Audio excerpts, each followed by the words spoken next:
Dear students, this is Praveen Kumar Agrawal from Management Department, Rotary Institute of Management and Technology, Chandosi, welcomes you in today's lecture of Principles of Economics. In today's topic, we will discuss about the relationship among total revenue, marginal revenue, and average revenue under imperfect competition. As in the previous lecture, we have discussed about the concepts of total revenue, marginal revenue and average revenue. और इसके साथ साथ हमने study किया था कि perfect competition में इन तीनों के बीच में क्या रिलेशनशिप होती है। आज हम डिस्कस करेंगे कि इम्परफेक्ट कंपटीशन में एआर, एमआर और टीआर में क्या रिलेशनशिप हो सकता है। इम्परफेक्ट कंपटीशन का मतलब क्या होता है? वो कंपटीशन जो परफेक्ट कंपटीशन की किसी एक कंडीशन को फॉलो ना करे, ऐसे कंपटीशन को हम इम्परफेक्ट कंपटीशन का नाम देते हैं।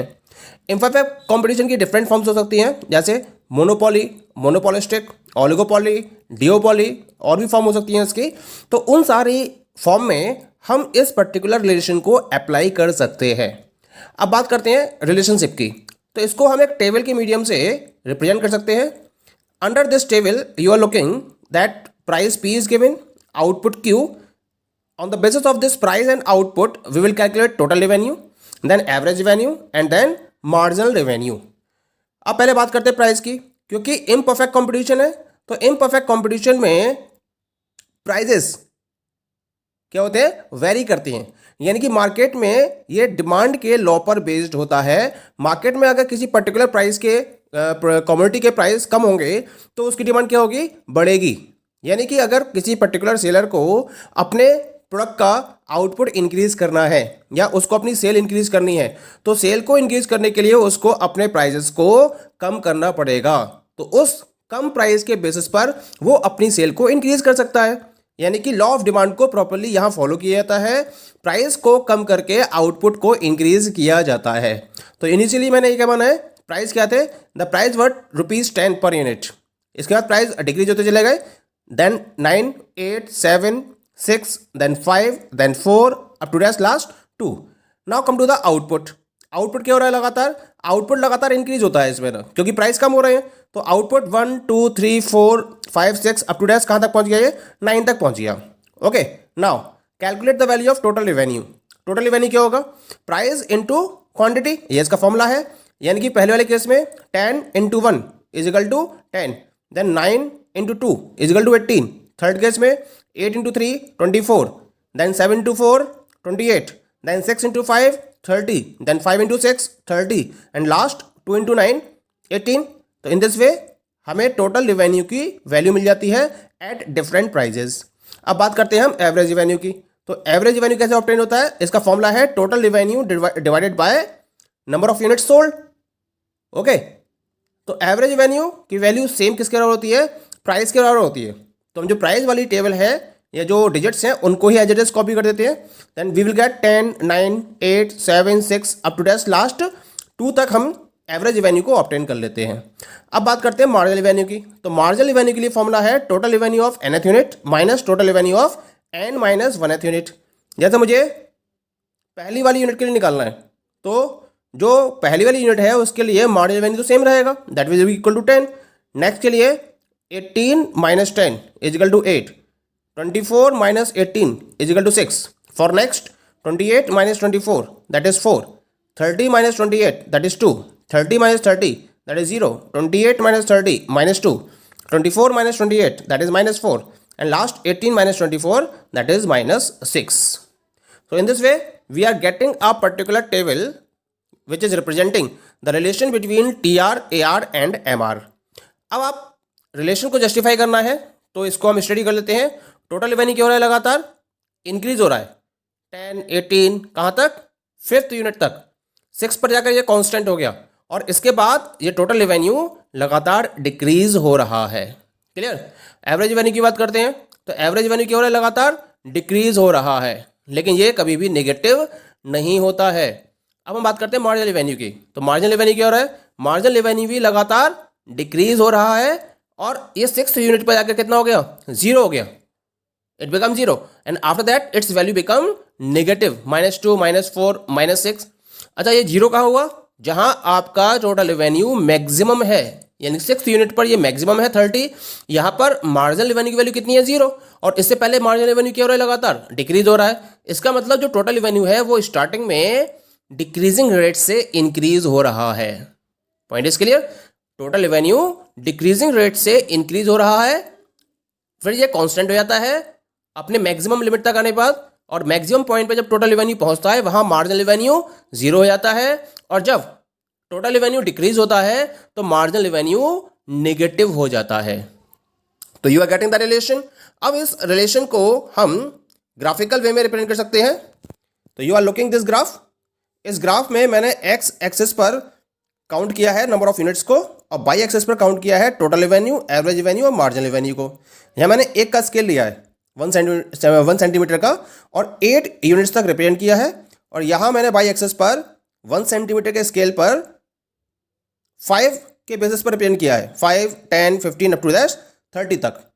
अब 0 पर 0 है, 1 पर 10 है टोटल रेवेन्यू, 2 पर total revenue is equal to 18, 3 पर total revenue is equal to 24, 4 पर total revenue is equal to 28, 5 पर it is equal to 30, and 6 पर it is equal to 30, again 7 पर it is equal to 28, and 8 पर it is equal to 24। Clear? ऐसे हमें सारे points मिल जाते हैं। जब इन पॉइंट्स को हम मैच करते हैं तो हमें एक कर्व दिखाई दे रहा है, जो पहले तो क्या हो रहा है?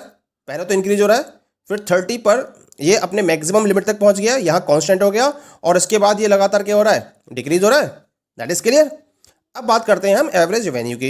एवरेज रेवेन्यू को हमने शो करा है यहाँ पर 1 पर 10, 2 पर 9, 3 पर 8 अप टू डैश, लास्ट में 8 पर, दैट इज इक्वल टू 3।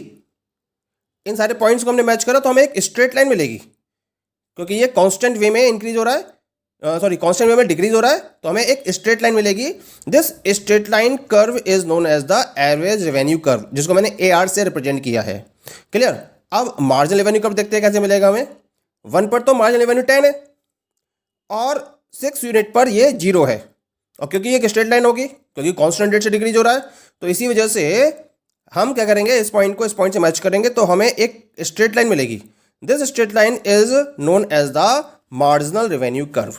तो ये मार्जिनल रेवेन्यू कर्व को रिप्रेजेंट कर रहा है।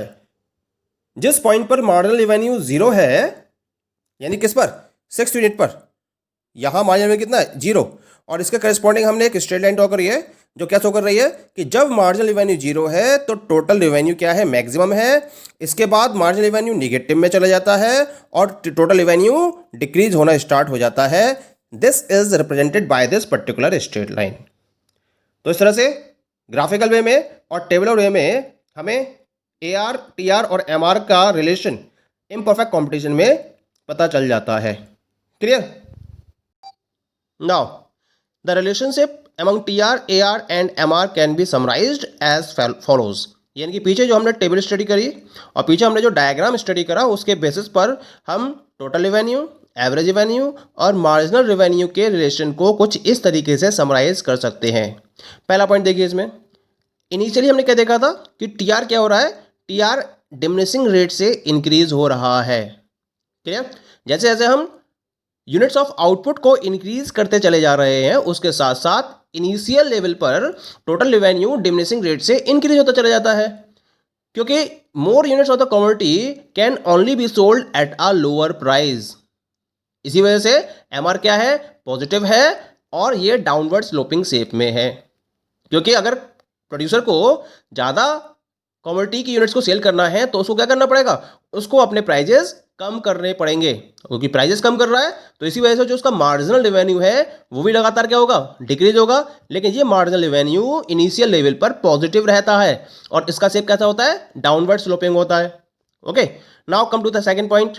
जब TR मैक्सिमम था, जैसा कि मैंने डायग्राम में भी दिखाया था आपको और टेबल में भी इसको रिप्रेजेंट किया था, कि जब TR मैक्सिमम था तब MR की वैल्यू कितनी है? That is equal to 0।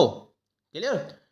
Third point क्या है इसमें ना, जब MR नेगेटिव हो गया था, व्हेन MR बिकम्स नेगेटिव, 0 के बाद स्ट्रेट लाइन नीचे की तरफ मूव कर रही थी, तो वहां क्या देख रहे थे हम कि MR की वैल्यू कितनी हो गई? नेगेटिव, -2, -4, -6। तो उस समय क्या होगा, टी आर डिक्रीज होता है जैसे जैसे हम आउटपुट को इंक्रीज करते चले जाते हैं।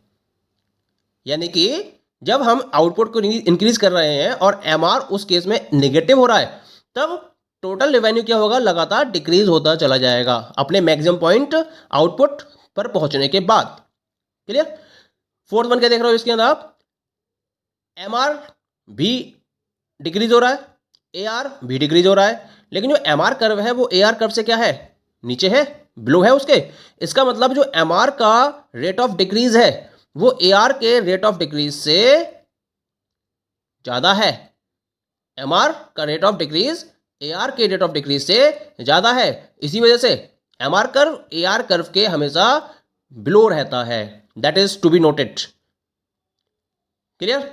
And the last one is the M R क्या है, एम आर आपका पॉजिटिव भी है, नेगेटिव भी है, और यहां तक आपका ये जीरो भी है। लेकिन जो एवरेज वैल्यू है वो हमेशा क्या रहेगा, वो हमेशा पॉजिटिव ही रहेगा, वो कभी भी नेगेटिव नहीं हो सकता।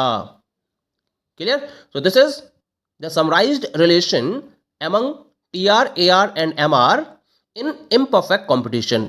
जैसे मैंने शुरू में भी बताया था आपको कि जो ये रिलेशन मैंने आपको बताया है, ये रिलेशन हर जितने भी फॉर्म्स हैं इम्परफेक्ट कॉम्पिटिशन की, हर केस में ये ट्रू होगा।